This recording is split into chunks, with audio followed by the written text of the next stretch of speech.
বিসমিল্লাহির রহমানির রহিম।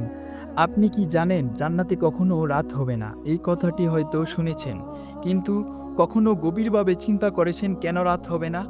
আজকের ভিডিওতে আমরা জানব কেন জান্নাতে রাত থাকবে না আর কিভাবে জান্নাতের আলো হবে সম্পূর্ণ আলাদা। জান্নাত আল্লাহর পক্ষ থেকে পুরস্কার। জান্নাত এমন একটি স্থান যা আল্লাহ তার প্রিয় বান্দাদের জন্য প্রস্তুত রেখেছেন। সেখানে থাকবে না কষ্ট, না থাকবে ভয়, না থাকবে অনাহার, আর না থাকবে কোনো অন্ধকার। আল্লাহ তাআলা বলেছেন, যারা আল্লাহকে ভয় করে চলে তাদের জান্নাতে দলবদ্ধভাবে প্রবেশ করানো হবে। রাত কিভাবে হয় পৃথিবীতে? এই পৃথিবীতে আমরা রাত পাই কারণ পৃথিবী সূর্যের চারপাশে ঘুরে এবং নিজের অক্ষে ঘুরে, ফলে এক পাশে আলো আর অন্য পাশে অন্ধকার পড়ে। কিন্তু জান্নাত এমন একটি জায়গা যেখানে সূর্য, চাঁদ বা গ্রহ নক্ষত্র থাকবে না। তাহলে আলোর উৎস কি? জান্নাতের আলো কোথা থেকে আসবে? হাদিস শরীফে এসেছে, জান্নাতে সূর্য থাকবে না, বরং জান্নাত আল্লাহর নূরে উদ্ভাসিত থাকবে। ইমাম কুরতুবী রাদিয়াল্লাহু বলেন, জান্নাত আল্লাহর জ্যোতিতে আলোকিত থাকবে, সেখানে সূর্য বা চাঁদের কোনো প্রয়োজন নেই।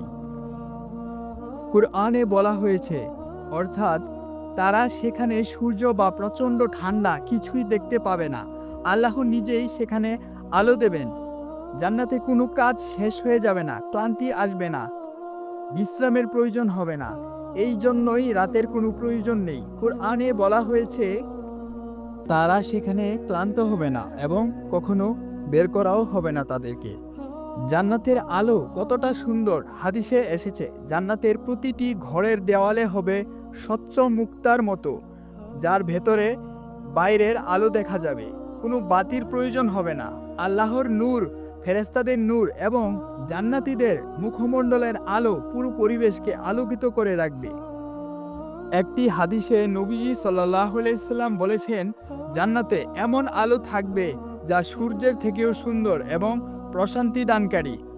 জান্নাতে রাত থাকবে না, কারণ জান্নাত হলো পূর্ণ শান্তি ও প্রশান্তির স্থান। আল্লাহ নিজে তার নূর দিয়ে জান্নাতকে আলোকিত করে রাখবেন। আসুন আমরা এমন জীবনযাপন করি যেন আল্লাহ আমাদেরকে জান্নাত দান করেন। সেই এমন এক স্থান যেখানে কোনো রাত নেই, শুধু অফুরন্ত আলো, শান্তি আর ভালোবাসা। প্রিয় দিনী ভাই ও বন্ধুরা, যদি আমার ভিডিওটি ভালো লেগে থাকে অবশ্যই সাবস্ক্রাইব করে দিয়ে পাশে থাকো। আসসালামু আলাইকুম ওয়া রাহমাতুল্লাহি ওয়া বারাকাতুহু।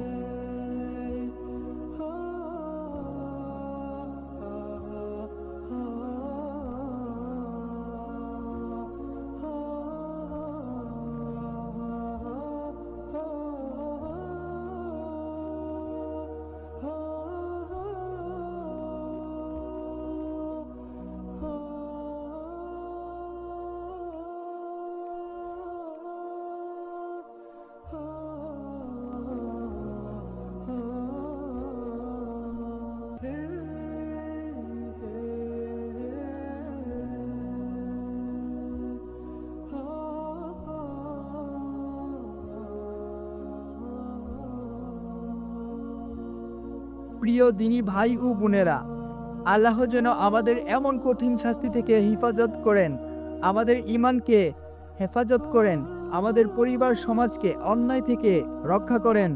যারা সতর্ক করে, আল্লাহ তাদের ভালোবাসেন। চুপ থাকলে আমরা দায়ী হব।